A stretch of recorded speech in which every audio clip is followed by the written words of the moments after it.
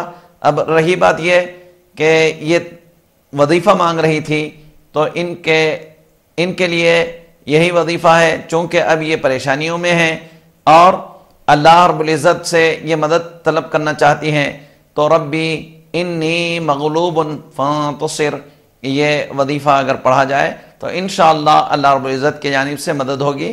ربی انی مغلوب فانتصر، ربی انی مغلوب کا مطلب ہوگا کہ اے اللہ میں غلبہ حاصل کی گئی ہوئی ہوں، یعنی کسی نے مجھ پر غلبہ حاصل کر لیا ہے اور میں مغلوب ہو چکی ہوں، میں مغلوب ہوں، فانتصر، تو ہی مدد فرما، اس کا مطلب یہ ہوگا۔ تو ربی انی مغلوب فانتصر، اس کا وظیفہ کثرت سے پڑھا کریں، انشاءاللہ اللہ رب العزت نے چاہا تو آپ کی مدد ہو جائے گی۔ مفتی صاحب، جیسے کہ یہاں پر لین دین کے معاملے میں ابھی جیسے بتایا آپ نے کہ تحریر کرنا یا کروانے کے تعلق سے بعض اوقات یہ دیکھنے میں آ رہا ہے کہ نوجوان بچے ہوں یا کچھ دوست احباب ہوں، کچھ تحریر کرنا ہوتا ہے تو اس وقت پہ جذبے میں آ جاتے ہیں یا غصے کی حالت میں کہتے ہیں کہ بھئی کیا تحریر کرنا ضروری ہے، میری زبان پہ بھروسہ نہیں ہے کیا، اس طریقے کا ماحول بن رہا ہے۔ تو اور بعض کہتے ہیں کہ نہیں بھئی تحریر کرنا ضروری ہے، تو کیا لازم ہے تحریر کرنا، کتنا آدمی پہ بھروسہ کرنا چاہیے، یا پھر جو ہے سو نبی کریم صلی اللہ علیہ وسلم کی سنتی طریقے پہ ہم کو عمل کرنا چاہیے، اس پر بھی تھوڑی سی گفتگو ہو جائے۔ سورۃ البقرہ کی آیت ہے، اللہ رب العزت نے ارشاد فرمایا اذا تداینتم بدین فاکتبوہ، جب تم کسی کو قرض دو تو تمہاری ذمہ داری یہ ہے کہ تم اس کو لکھ لیا کرو۔ تو زبان اپنی جگہ پر ہے، لیکن اللہ رب العزت کا ارشاد اپنی جگہ پر ہے۔ ارشاد باری تعالیٰ سے مقدم کوئی چیز نہیں ہو سکتی۔ باری تعالیٰ نے ارشاد فرمایا فاکتبوہ، تو اب ہماری ذمہ داری ہے کہ اس کو لکھ لینا چاہیے۔ لکھا پڑھائی یہ کسی پر بھروسہ اعتماد ختم کرنے کے لیے نہیں ہوتا، یا اس پر اعتماد نہ ہونے کی وجہ سے نہیں ہوتا، بلکہ یہ اللہ رب العزت کے حکم کی تعمیل ہوگی۔ اگر لکھ لیا جائے تو اللہ رب العزت کے حکم کی تعمیل ہوگی، یہی سمجھ کر لکھ لیں کہ اللہ رب العزت نے حکم فرمایا ہے لہذا ہم لکھ رہے ہیں، یہی سمجھ کر لکھ لیں، انشاءاللہ اس میں کامیابی ہوگی۔ سبحان اللہ۔ آئیے ناظرین اکرام، یہ ہمارا نور شریعت کے پروگرام کا سلسلہ یوں ہی جاری رہے گا، آپ کال کیجئے گا انشاءاللہ تعالیٰ۔ آپ کے سوالات ماشاءاللہ بہت ہی بہترین سوالات ہمارے پاس آئے اور ان کے بہترین انداز میں مفتی صاحب نے آپ کے جوابات آپ تک پہنچائے، تو ہم چاہیں گے کہ آپ ٹی وی اسکرین پر جو نمبر دیا گیا ہے اس پر کال کریں اور جاننے کی کوشش کریں کہ اپنی زندگی میں ہم کس طریقے سے جئیں اور ان مسائل کو کس طریقے سے جانیں۔ آج جس طریقے سے ہم نے دین فطرت کے تعلق سے ہم نے شروع میں ہی تمہیدی کلمات میں مفتی صاحب نے کہا کہ نماز کے تعلق سے، روزے کے تعلق سے، حج کے تعلق سے، آئیے ایک پہلے ہم جاننے کی کوشش کریں گے کہ دین فطرت جب یہ ہے اسلام، تو اس میں نماز ہمارے لیے فطرت کیسا بنتی ہے، اس کو ہم کس طریقے سے اپنی فطرت میں شامل کرنا چاہیے، جاننے کی کوشش کریں گے مفتی صاحب سے، اور آپ کال کیجئے گا انشاءاللہ تعالیٰ آپ کی کال بھی شامل کریں گے۔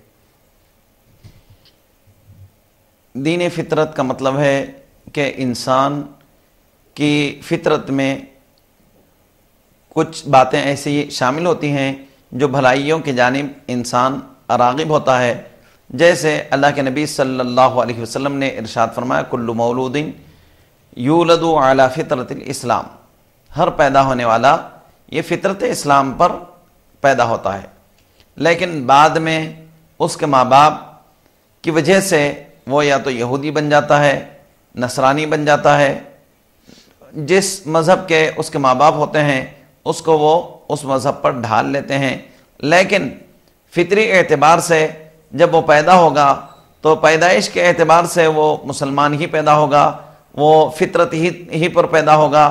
تو فطرت کیا ہے؟ فطرت ایک ایسی چیز ہے کہ انسان کی اچھائیاں یا انسان کی برائیاں، انسان کس چیز کو پسند کرتا ہے، کس چیز کو ناپسند کرتا ہے، اس کو فطرت کہتے ہیں۔ تو انسان طبعی طور پر اچھائیوں کو پسند کرتا ہے، اور برائیوں کو ناپسند کرتا ہے۔ جیسے کوئی بھی مذہب کا رکھنے والا ہو، کوئی بھی مسلک کا رکھنے والا ہو، لیکن وہ فطرت کے اعتبار سے اچھی چیزوں کو پسند کرتا ہے اور بری چیزوں کو ناپسند کرتا ہے، اس کی فطرت میں داخل ہوتا ہے۔ لیکن اب رہی بات یہ کہ نماز یہ فطری عمل کیسے ہو سکتا ہے؟ تو حاضرین، ہر انسان کی فطرت میں ہے کہ کسی کو خدا مانے۔ چنانچہ آپ دیکھیے، ہم اللہ رب العزت کو خدا مانتے ہیں، عیسائی اللہ رب العزت کو بھی مانتے ہیں، اور ان میں سے چند ایسے ہیں جو حضرت عیسیٰ علیہ السلام کو خدا مانتے ہیں۔ یہودی اور اللہ رب العزت ہی کو خدا مانتے ہیں، ان میں سے کچھ ایسے ہیں جو حضرت عزیر علیہ السلام کو خدا مانتے ہیں۔ ہنود یہ اللہ رب العزت کو چھوڑ کر کسی اور کو خدا مان لیتے ہیں۔ لیکن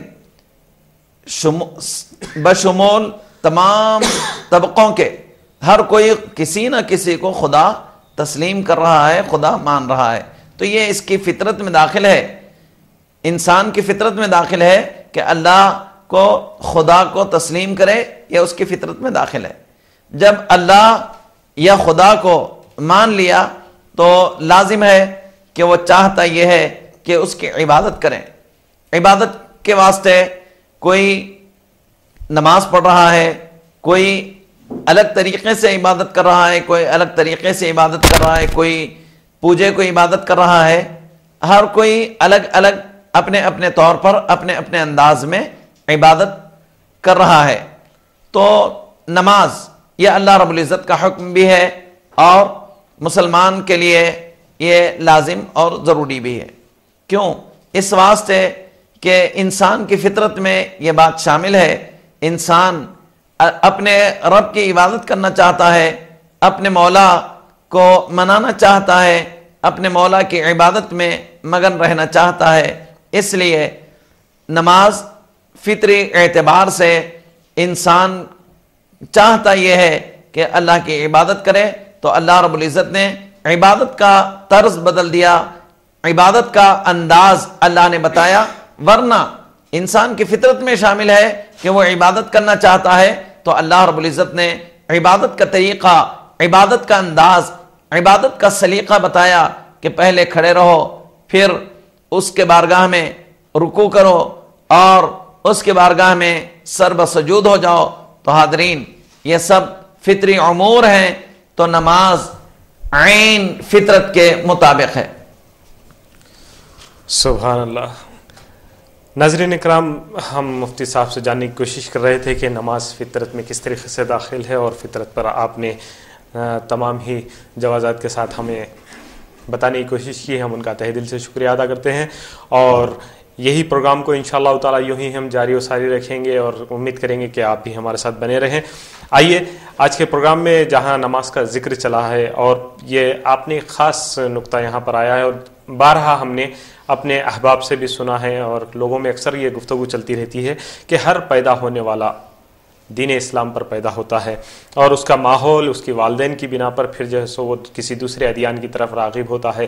تو کئی مرتبہ ایسے سوالات ابھرے ہیں کہ جب وہ پیدا ہونے والا اسلام پر پیدا ہوتا ہے، لیکن معصوم بچہ ہے، بعد میں بڑا ہونے کے بعد میں غیر مذہب کی تقلید کرتا ہوا وہ جیسے کسی اور دین پر اپنے آپ کو کاربند کر لیتا ہے، اور ایسی حالت میں اگر اس کی موت ہوتی ہے اور پھر اس سے سوال جواب کیا جائے گا تو وہ تو کہے گا کہ پھر مجھے پیدا ہی کیا گیا غیر مذہب کے گھر میں، مجھے تو علم بھی نہیں تھا اس کا۔ تو اس پر ہم کافی وقت چاہے کہ معلوم کریں کہ اس کا کون قصوروار ہے، ان تک پیغام پہنچایا گیا یا پھر اللہ سبحانہ و تعالیٰ ان تک بات کو پہنچاتا ہے۔ میری بات طویل ہو رہی ہے، لیکن میں چاہوں گا کہ اس پر تفصیلی گفتگو مفتی صاحب سے جانیں گے انشاءاللہ۔ جیسے پہلے ہی بتا دیا جا چکا ہے کہ اللہ رب العزت کا واحد ہونا یہ فطری طبعی بات ہے، طبیعت تسلیم کرتی ہے، فطرت تسلیم کرتی ہے کہ اللہ وحدہ لا شریک لہ ہے۔ اب رہی بات یہ ہے کہ اللہ رب العزت نے پیدا فرمایا فطرت اسلام پر، اب اس کے بعد اللہ رب العزت نے اس کو شعور بخشا، اس کو یہ مقام عطا کیا، یہ مرتبہ عطا کیا کہ وہ اچھے اور برے کی پہچان کر سکے۔ وہ ایسا نہیں ہو سکتا کہ وہ آگ کو اپنے لیے پسند کرے اور ہیرے کو پھینک دے، ایسا نہیں ہو سکتا، بلکہ وہ آگ کو پھینک دیتا ہے اور ہیرے کو اپنا لیتا ہے۔ کیوں؟ اس واسطے کہ اس کی طبیعت اور اس کا مزاج یہ بات جانتی ہے کہ آگ میرے لیے مضر ہے اور ہیرا میرے لیے مفید ہے۔ تو بلا تمثیل ایک جانب آگ ہے اور ایک جانب ہیرا ہے، تو انسان کس چیز کو پسند کرنا چاہے گا اس کے اپنی مرضی پر منحصر اللہ رب العزت نے رکھا، اور اللہ رب العزت نے تمام اعتبار سے اللہ کو وحدہ لا شریک لہ ہونا انسان کی فطرت میں شامل رکھا، انسان کے مزاج میں شامل رکھا۔ اب اس کے بعد وہ تسلیم نہیں کرتا، وہ غیر ہی کی بات پر قائم رہا، تو اس کا اپنا قصور ہوگا، ورنہ اللہ رب العزت نے ظاہر کر دیا کہ ایک ملک کے دو بادشاہ نہیں ہو سکتے، ایسا نہیں ہو سکتا کہ ملک ایک ہو اور بادشاہ دو ہوں، ایسا نہیں ہو سکتا کہ ایک نظام ہو اور اس کے چلانے والے دو ہوں، ایسا نہیں ہو سکتا کہ ایک قانون ہو اور اس کے چلانے والے دو ہوں، ایسا نہیں ہو سکتا۔ تو اللہ رب العزت بھی اسی پر اپنی کائنات کو منحصر رکھا کہ اس کو سمجھ لو تو بات سمجھ میں آ جائے گی کہ کائنات ساری کی ساری کائنات ایک ہے اور اس کا چلانے والا بھی ایک ہے۔ اگر دو ہوں گے تو کیا خرابی آئے گی؟ دو ہوں گے تو لازماً ایک چاہے گا کہ سورج کو نکالیں، دوسرا چاہے گا کہ سورج کو ڈبو دیں، ایک چاہے گا کہ چاند کو نکالیں، دوسرا چاہے گا کہ سورج کو نکالیں، تو تصادم ہو جائے گا۔ جب تصادم ہو جائے گا تو لا محالہ معاذ اللہ نظام میں دنیا، نظام کائنات قائم نہیں رہ سکے گی، جبکہ ہم جب سے آنکھ کھولے ہیں یہی دیکھ رہے ہیں کہ سورج کے نکلنے کا ایک وقت مقرر ہے، سورج کے ڈوبنے کا ایک وقت مقرر ہے، چاند کے نکلنے کا ایک وقت مقرر ہے، چاند کے ڈوبنے کا ایک وقت مقرر ہے، بارش بھی اسی انداز میں ہوتی ہے۔ ایسا نہیں ہو سکتا کہ بارش کہیں اور سے ہو رہی ہو، اسی جگہ سے ہو رہی ہے بارش کے برسنے کے ایک مقام موجود ہے، تو ہر چیز کائنات میں اس کا نظام موجود ہے، تو اس نظام کے چلانے والے کو ماننا پڑے گا، وحدہ لا شریک لہ ہے۔ یہ تمام ثبوت ذہن خود دیتا ہے، فکر خود دیتی ہے۔ اب فطرت کے خلاف، فکر کے خلاف، ذہن کے خلاف اگر کوئی جائے گا تو لا محالہ اس کا ذمہ دار وہ ہوگا۔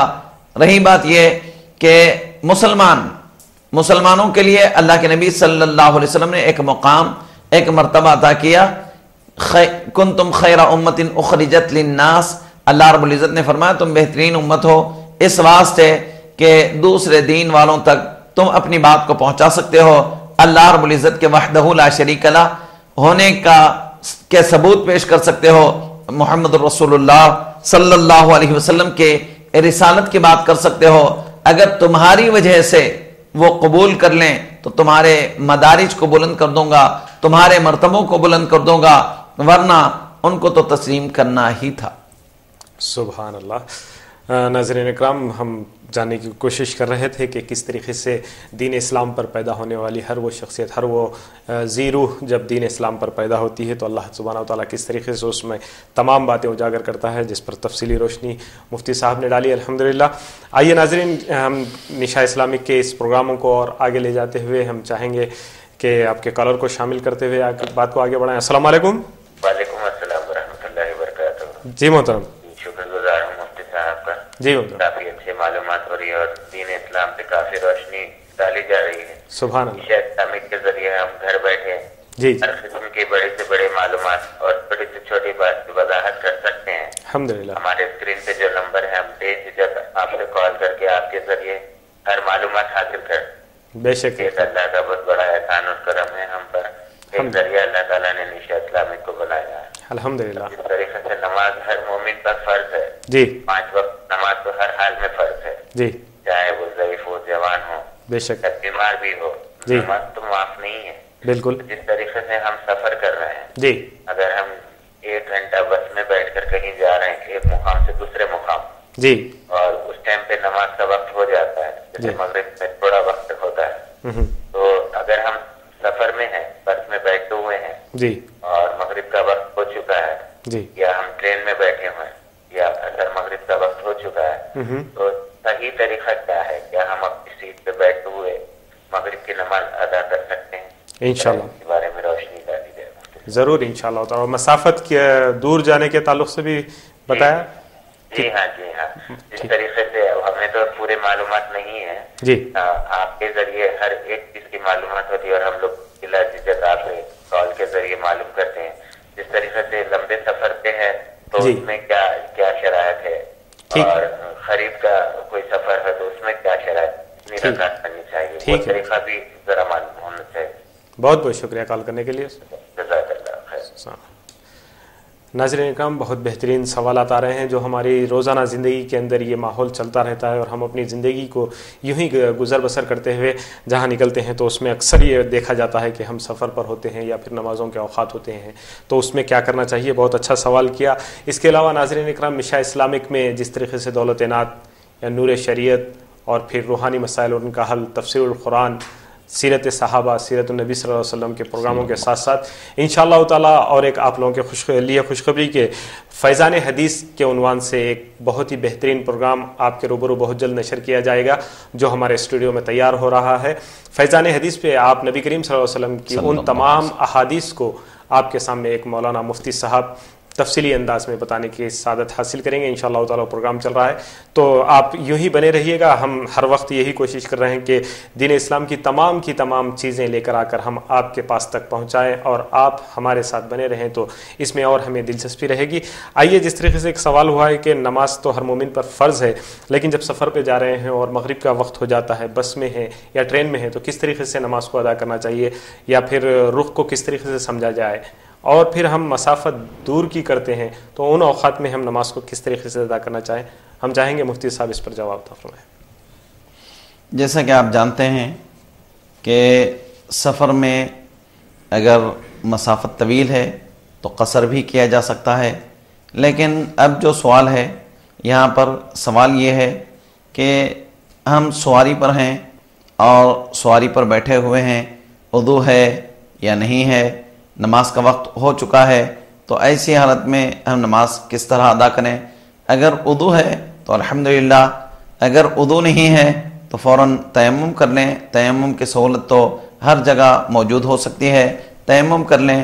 اور رہی بات یہ کہ آپ کھڑے نہیں ہو سکتے، نماز کے لیے سجدہ نہیں کر سکتے، تو پھر ایسے حالت میں آپ معذور ہیں، معذور سمجھے جائیں گے. آپ کی نماز معذورین کی نماز کی طرح ہو سکتی ہے.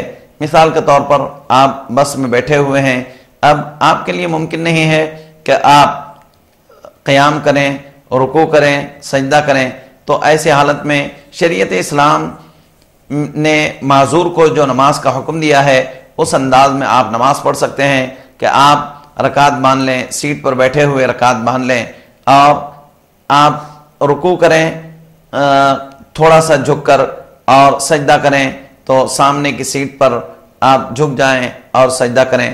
اس طرح سے آپ نماز ادا کر سکتے ہیں. لیکن مسافت اتنی کم ہے کہ آپ مغرب کا وقت ختم ہونے سے پہلے اس مقام پر پہنچ جائیں گے جس مقام کے لیے آپ نے سفر شروع کیا ہے، تو وہاں پر جا کر آپ نماز کو دہرا لیں. اب رہی بات یہ کہ طویل سفر ہے، جیسے ٹرین میں سفر ہوتا ہے 2-2 دن کا، 3-3 دن کا، اور آپ نماز کا وقت ختم ہونے سے پہلے کوئی اسٹیشن نہیں آئے گا، یہ یقین ہے، تو ایسی صورت میں آپ بیٹھ کر بھی نماز پڑھ سکتے ہیں. اگر ٹرین میں جگہ ہے اور کھڑے ہو کر نماز پڑھنے کی سہولت ہے تو وہاں پر کھڑے ہو کر بھی نماز پڑھا جا سکتا ہے. قبلے کا تعین نہیں ہے، قبلہ کدھر ہے، تو ایسی صورت میں ٹرین جس رخ جا رہی ہے اسی کو آپ، کیونکہ اللہ رب العزت نے فرمایا کہ قبلہ کا رخ کریں، لیکن فَإِنَّمَا تُوَلُّوا فَثَمَّ وَجْهُ اللَّهِ، تم جس رخ کو کرو گے اللہ رب العزت ادھر اللہ رب العزت موجود ہے. تو اللہ رب العزت کے واسطے یہ تعین کوئی معنی نہیں ہے، تعین بس ہمارے لیے شرط ہے، ورنہ اگر اللہ رب العزت چاہے تو ہر رخ پر نماز کو قبول کر سکتا ہے. لیکن چونکہ شرائط نماز میں قبلے کا رخ ہونا شرط ہے تو اس واسطے جب ہم حضر میں ہیں تو اس وقت ہم قبلے ہی کی طرف نماز پڑھیں گے، لیکن سفر کے حالت میں ہے اور ہم کو معلوم نہیں ہو رہا ہے تو اس وقت تحری کریں اور تحری کر کے ہم قبلے کا تعین کریں، قبلے کا تعین کر کے نماز پڑھیں۔ فقہا نے بتایا کہ آپ نے تحری کیا یعنی تلاش کیا، قبلے کا رخ چاروں طرف آپ نے چاروں سمت تلاش کیا، تلاش کرنے کے بعد آپ کو خدا نہ خواستہ الٹی جانب آپ نے تعین کیا اور نماز شروع کر دی۔ بعد میں معلوم ہوا کہ قبلہ ادھر نہیں تھا ادھر تھا، تو اب نماز دہرانے کی ضرورت نہیں ہے۔ لیکن تحری نہیں کیا، تحری نہیں کرنے کے بعد یعنی قبلے کی تلاش جستجو نہیں کی اور جستجو کیے بغیر نماز پڑھ لی، بعد میں معلوم ہوا کہ آپ نے جس طرف نماز پڑھی ہے قبلہ ادھر نہیں ہے بلکہ اس جانب ہے، تو اب نماز کا لوٹانا واجب ہو جائے گا، اب قبلے کی سمت نماز کا پڑھنا ضروری ہو جائے گا۔ تو نماز سفر کے حالت میں حضور نبی کریم صلی اللہ علیہ وسلم سے ثابت ہے کہ جس جانب گاڑی سفر کر رہی ہے، اب ہو نہیں سکتا ایسا کہ آپ گاڑی کے رخ کو بدل دیں، اس واسطے جس جانب گاڑی جا رہی ہے اس جانب نماز پڑھ لیں۔ سبحان اللہ۔ ناظرین اکرام، بہت ہی بہترین انداز میں سوال آیا اور اتنی ہی بہترین انداز سے ہمیں جواب موصول ہوا، جس میں ایک مفتی صاحب نے بات بتائی کہ ہمیں قبلے کی تلاش کرنا ہوگا پہلے۔ جب ہم قبلے کی تلاش کر لیں گے اس کے بعد میں چاہے قبلہ ہمیں غلط ملے یا صحیح ملے جب نماز مکمل ہو رہی ہے، لیکن میں یہ جاننا چاہتا ہوں کہ قبلے کی تلاش کو ہم کس طریقے سے کریں، کس انداز سے؟ کیا سورج کی کرنوں کے طریقے سے یا کسی سے پوچھ کر یا کوئی آلات کے ذریعے، کس طریقے سے ہم قبلے کو جاننے کی کوشش کریں؟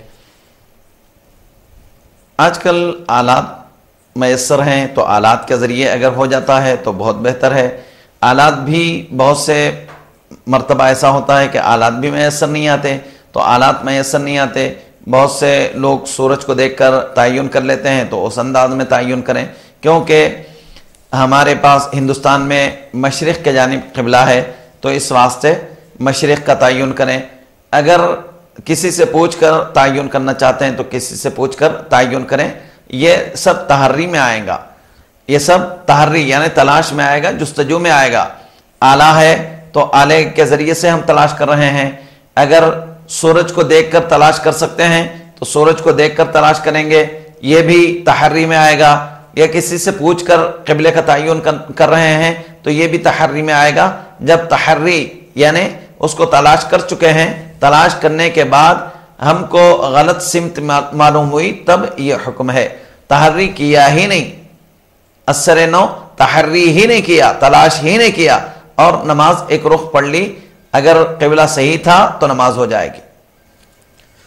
آئیے ناظرین ایک کالر کو شامل کریں گے۔ السلام علیکم۔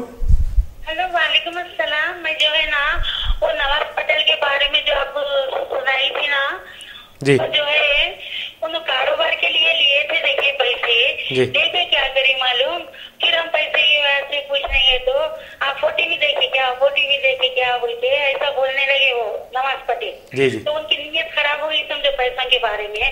تو وہ جو آپ جو وظیفہ دیے تھے نا، تھوڑا سا سمجھ میں نہیں آیا، تھوڑا سمجھے جیسا بولیے نا۔ ٹھیک ہے، انشاءاللہ تعالیٰ مفتی صاحب آپ کو وظیفہ بتائیں، پھر ایک مرتبہ بتائیں گے ضرور انشاءاللہ۔ السلام علیکم۔ تو ناظرین اکرام، ہم جو پروگرام کو لے کر چل رہے ہیں، اس پروگرام کے اندر آج خاص موضوع ہمارا رہا ہے کہ ہم نماز کس طریقے سے ادا کریں، اور خاص طور پر نماز دین فطرت میں کس طریقے سے شامل کی گئی اور انسان کی فطرت میں کس طریقے سے اس کو اللہ سبحانہ و تعالیٰ نے پنہا رکھا ہے۔ ان تمام چیزوں کو جاننے کے لیے مفتی صاحب کی طرف چلیں گے نماز پر اور تھوڑی سی تفصیلات جاننے کے لیے کہ ہم کو یہ نماز کس انداز سے پڑھنی چاہیے اور کس طریقے سے بارگاہ میں رجوع ہونا چاہیے۔ ساتھ ہی ساتھ ان کو جو وظیفہ دیا گیا تھا پھر ایک مرتبہ دہرا دیجیے اور باقی باتیں انشاءاللہ تعالیٰ ہوں گی۔ اگر قلم کاپی رکھ کر نہیں بیٹھیں گے تو لامحالہ لازم ہے کہ آپ کی زبان پلٹ نہیں پائے گی، اور زبان پلٹ نہیں پائے گی تو ذہن میں یہ بات بیٹھنا مشکل ہے۔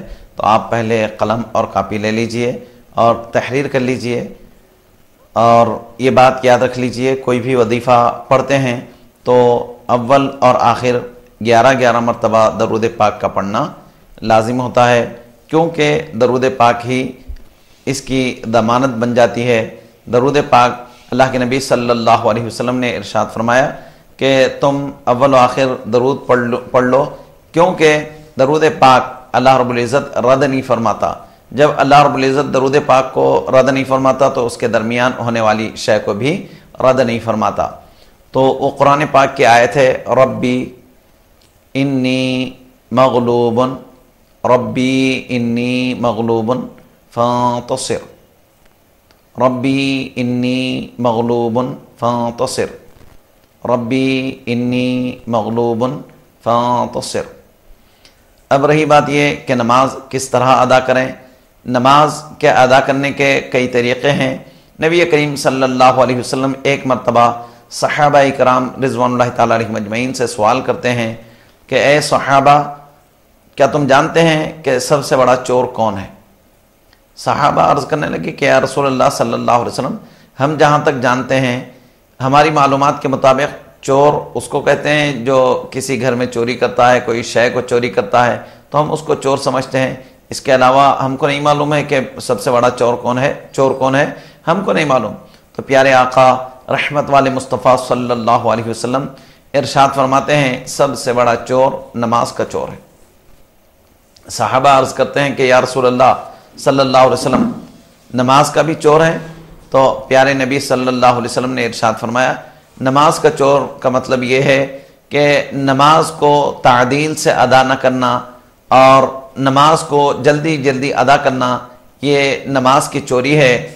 بہت سے لوگ کرتے یہ ہیں کہ جلدی جلدی رکعت باندھ لیتے ہیں اور سورہ فاتحہ ضم سورہ جلدی جلدی پڑھتے ہیں اور رکوع کے تسبیحات بھی، یعنی ہر چیز کو جلدی جلدی ادا کرتے ہیں. ادا کر کے نماز کو جلد سے جلد ختم کرنا چاہتے ہیں تو یہ نماز کی چوری ہے. اللہ کے نبی صلی اللہ علیہ وسلم نے ارشاد فرمایا یہ سب سے بڑا چور ہے. تو حاضرین، اس چوری سے ہم کو بچنا چاہیے.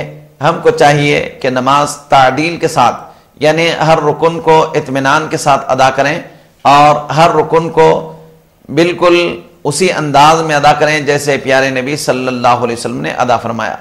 اور قرأت قرآن کو تجوید کے ساتھ ادا کرنا بھی لازم ہے، کیونکہ تجوید یہ قرآن پاک کی روح ہے. اگر تجوید کے ساتھ قرآن پاک کو نہیں پڑھا جاتا تو قرآن پاک، اللہ کے نبی صلی اللہ علیہ وسلم کا فرمان عالی شان ہے رب تال القرآن والقرآن یلعنہم. بہت سے لوگ قرآن پاک کی تلاوت تو کرتے ہیں لیکن قرآن پاک ان تلاوت کرنے والوں پر اللہ کی لعنت برستی ہے، کیونکہ وہ تجوید کے ساتھ قرآن پاک کی تلاوت نہیں کرتے. تو ہم کو ضروری ہے کہ قرآن کی تلاوت تجوید کے ساتھ کریں اور ارکان نماز کو اطمینان کے ساتھ جیسے حضور نبی کریم صلی اللہ علیہ وسلم نے ہمیں سکھایا ہے اس انداز میں کریں. سبحان اللہ. آئیے ناظرین اور کالر کو شامل کریں گے. السلام علیکم. السلام علیکم. السلام علیکم ورحمۃ اللہ وبرکاتہ. محترم، آپ کی آواز نہیں آ رہی ہے. آپ جو کوئی بھی ہو دوبارہ کوشش کیجئے گا کال کرنے کی. انشاءاللہ تعالی ہم آپ کا کال ضرور شامل کریں گے. مفتی صاحب، جس طریقے سے ہمیں نماز کے تعلق سے یہاں پر ایک گفتگو چل رہی ہے، اکثر و بیشتر دیکھا یہ گیا ہے کہ نماز کے اوقات میں جب جماعت چلتی ہے، جماعت کے وقت میں مصلی دوڑے دوڑے آتے ہیں، وضو بنانے میں دیری ہوتی ہے. پھر ایسی حالت میں جب نماز کے لیے پہنچتے ہیں تو امام صاحب رکوع سے اٹھتے رہتے ہیں جب جا کے شامل ہوتے ہیں. آئیے ہم اپنے سوال کو مکمل کریں گے کالر کے بعد میں. السلام علیکم.